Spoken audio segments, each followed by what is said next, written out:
sejahtera bagi yang beragama lain. Selamat pagi anak-anakku semua, siswa-siswi SMK Dharma Bahari Surabaya. Perkenalkan, nama saya Ibu Nur Faiza, pengajar mata pelajaran PKN dari SMK Dharma Bahari Surabaya. Sebelum mulai materi, marilah kita berdoa sesuai dengan agama dan keyakinan kita masing-masing. Berdoa mulai. Selesai. SMK bisa, SMK hebat, siap kerja, santun, mandiri, dan kreatif. Vokasi Indonesia kuat dan memuatkan. SMK Dharma Bahari Surabaya luar biasa. Materi sebelumnya anak-anak adalah budaya politik di Indonesia. Kita lanjutkan dengan suprastruktur politik di Indonesia. Pernah dengar istilah suprastruktur politik anak-anak? Apa sih suprastruktur politik itu? Dilihat dari pengertiannya, suprastruktur politik merupakan lembaga negara beserta hubungan dan kekuasaannya satu sama lain. Negara Indonesia merupakan negara yang juga menganut sistem pemerintahan dengan menggunakan ilmu politik. Berbagai politik bersaing untuk mendapatkan kekuasaan.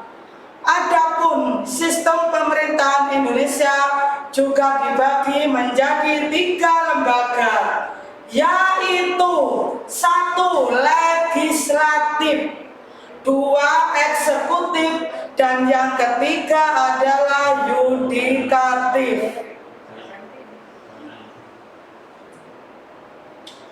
Fungsi suprastruktur politik sebagai sarana pendidikan politik merupakan fungsi yang paling mudah untuk ditemukan. Setiap warga negara sudah selayaknya mendapatkan pendidikan politik tersebut. Fungsi lain tentu saja sebagai sarana komunikasi politik, seleksi kepemimpinan, dan yang terakhir untuk menyalurkan aspirasi rakyat yang tepat melalui suprastruktur tersebut. Pendidikan menjadi faktor penting yang tercantum di pembukaan Undang-Undang Dasar 45. Selain itu, pendidikan politik juga membuat seseorang warga negara menjadi lebih berperan aktif dalam bernegara.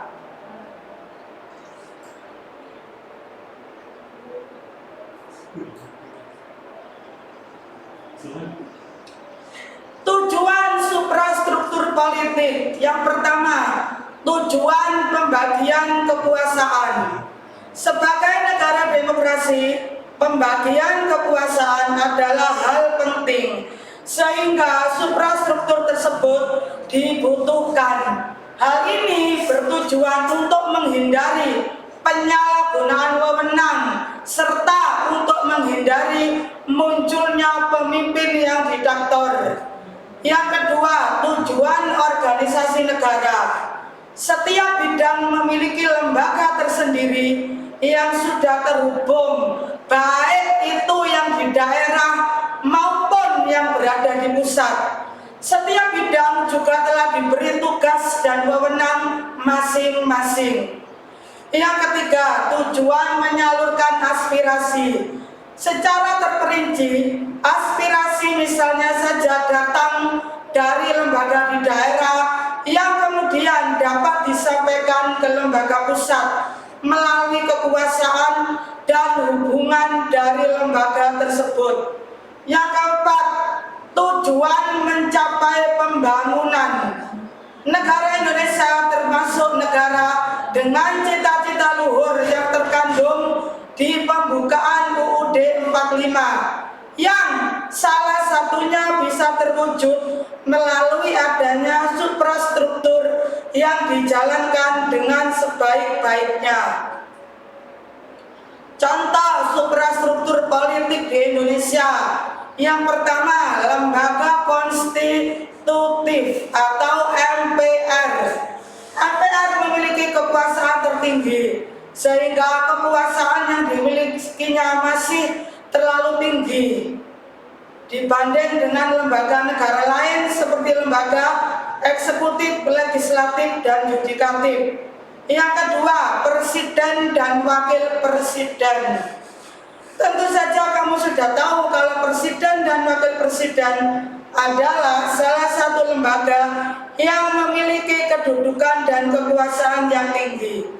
Presiden dan wakil presiden dipilih secara langsung oleh seluruh rakyat Indonesia. Yang ketiga, DPR. DPR atau Dewan Perwakilan Rakyat memiliki kekuasaan yang tidak kalah besar.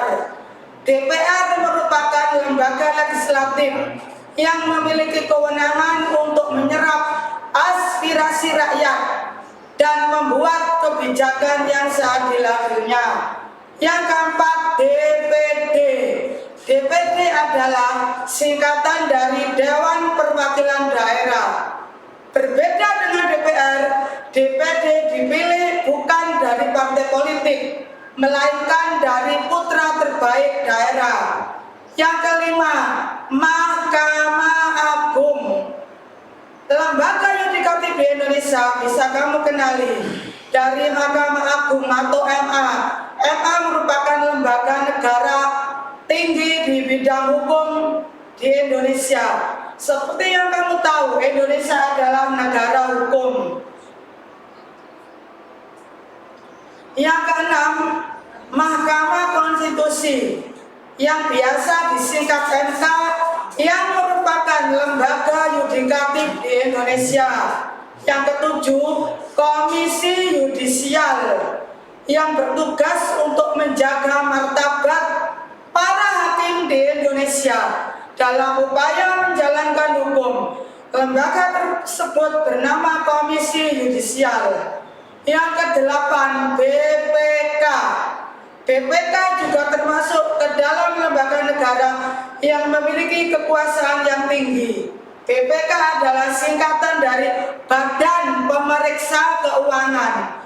Sebagai lembaga tinggi negara, BPK termasuk sebagai lembaga eksaminatif atau lembaga yang berperan di bidang keuangan.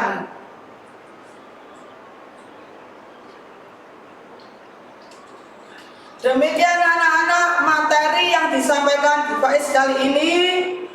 Tugas untuk kalian adalah merangkum tugas dan wewenang lembaga negara tersebut sesuai dengan Undang-Undang Dasar Negara Republik Indonesia tahun 45.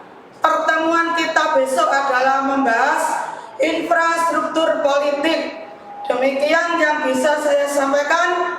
Wassalamualaikum warahmatullahi wabarakatuh.